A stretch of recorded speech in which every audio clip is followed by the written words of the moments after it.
All right.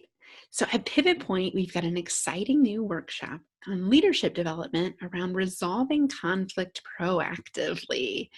And as someone that's conflict avoidant myself, the tools in this workshop are super, super handy and helpful for even the most fearful of leaders that don't love to tackle conflict. So, in this workshop, you'll be able to proactively resolve conflict by demanding debate in a healthy way. Good leaders ask questions. They invite other perspectives into the dialogue. They say things like, well, who doesn't agree with this? And what other opinions would you offer? Who's got something different to share? They welcome it, they expect it. Holding your team accountable through ground rules. If you have a set of ground rules for things when things get hairy and the team's agreed to it already, well, guess what? That makes addressing conflict easier. We've already said that we'll do these things.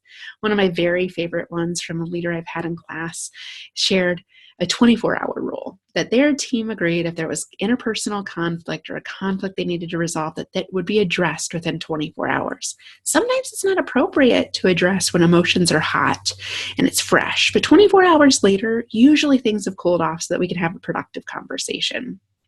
And the third piece is building a culture based on trust. Trust is paramount to a healthy conflict conversation. If you want to have a good conversation where we disagree or have different perspectives, you got to have trust to be able to feel comfortable sharing something that may not be popular, may not be welcomed, but to have a different viewpoint, to have a good debate. You got to have trust with the person you're debating with. And so some of my very favorite leadership icons have been in this space for quite some time. And so we can learn from people like Patrick Lencioni. He's written wonderful books, The Five Dysfunctions of a Team and The Five Cohesive Behaviors of a Team is a model that I know and cherish and love. And so we do assessments and really unpack the five behaviors of a highly effective team, which trust and conflict go hand in hand in his pyramid. I love some of the exercises he shares. And so in class, we'll actually talk about us as kids. When you have people open up about their favorite childhood stories, challenges growing up, favorite teams that they've been on, they really build trust. And so when you have that trust, you're able to engage in conversations that might be conflicting, but you feel safe to share it.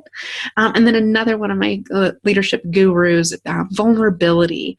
Brene Brown has a plethora of tools and information in her books. And in studying her research, I've got some tools I can share with you about vulnerability-based trust.